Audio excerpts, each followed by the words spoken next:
everybody, it's me Ryan, and today I'm back with another video.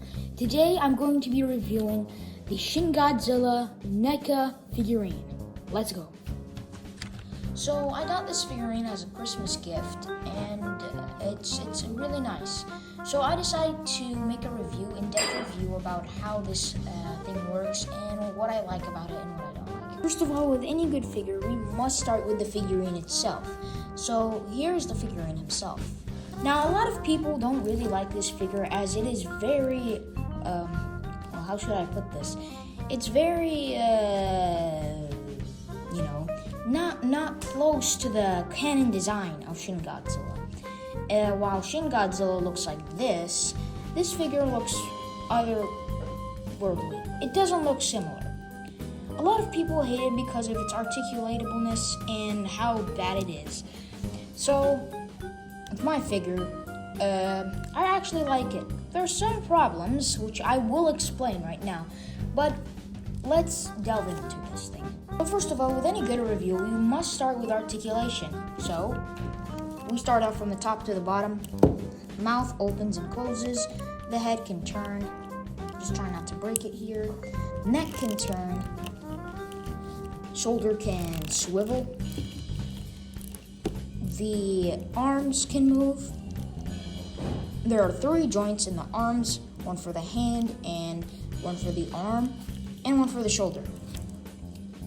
The legs can move, like with any Godzilla figure, and the knees can, for some reason, bend at a 360-degree angle, and the foot, which is really weird, can also bend down and up. Now, for some reason in this figure, NECA decided that it would be a good idea to make this the leg sculpt. Now, the leg sculpt, for some reason, it basically exposes, as you can see here, it exposes this ball joint over here, which connects the legs to the leg to the foot. Now, of course, when you move the leg backwards, it kind of fixes the problem, but it still sometimes exposes the ball joint. Now, a similar problem can also be seen here in this foot, but it's more subtle, like you don't really see it as much. Now, moving back down, we have the tail. Oh, I didn't actually not realize that. The tail has multiple articulatable points. For example, at the start of the tail, 360 and can move around. The second part can also move around, and the third part, and the fourth part, and so on. What a lot of people don't like about the back part of the tail, or this red part over here, it's basically that the paint job is not done well, and there's these weird bubble teeth things. Now, I know in this image, which is over here, the tail is supposed to be alive in some way, or supposed to have its mind of its own. But with this figure, it just doesn't look like that. It just looks like a bad paint job, and NECA didn't really even try with the paint job. It's still a nice sculpt for the tail, but it could have been better, Now, let's actually get to the detail. Now, detail-wise, this figurine is really, really good. But, like any other figure, but there's one problem that arises. Sometimes the paint job can be really bad. For example, a lot of people, talk a lot about how the mouth and head is bad, which is the prime reason why a lot of people hate this figure.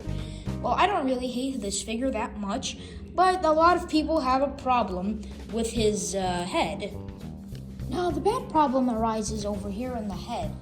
Now, the head sculpt looks nothing like what it's supposed to with the actual Shin Godzilla design for his head. For example, here on the box you can see it says all the nice things like Godzilla, stuff in Japanese, Shin Godzilla, and of course the boy himself.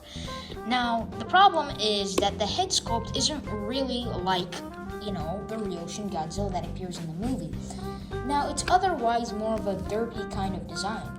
Now, actually, for the demo version that NECA made for this figure, it looked way better, but for some reason they just decided to go for this head.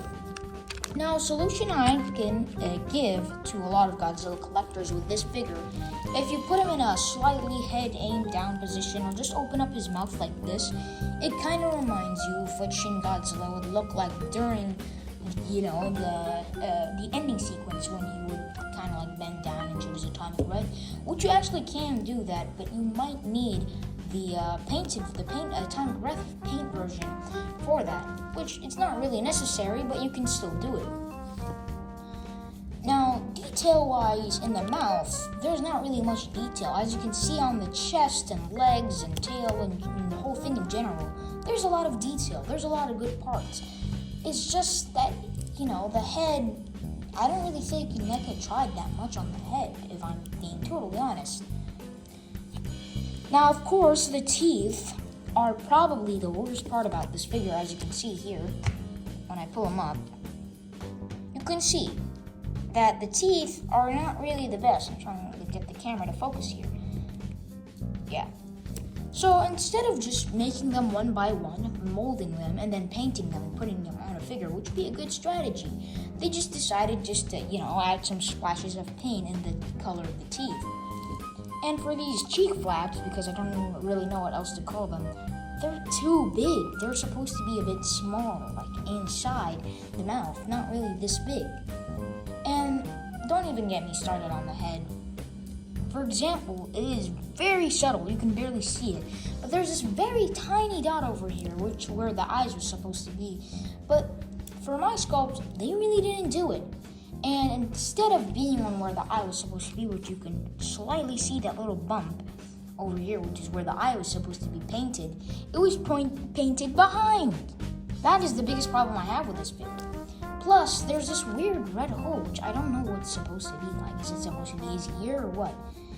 And over here, you got some of his meat juice, melting down. And of course, like with the other problems, when you open the jaw, it kind of doesn't really show as much. But when you close the jaw, it can see that it looks like it's bleeding out. The other side is even more weird because when you look at him from the front, it looks extremely derpy. Because on the other side, the eye got painted on the brow. It didn't even get painted underneath the brow like how they tried to do it with this side. They just painted it, over here, you can see it. Now the other side, it doesn't really look that better, but for the teeth it does. As you can see, I'm putting them in this position so that you can see better. Yeah.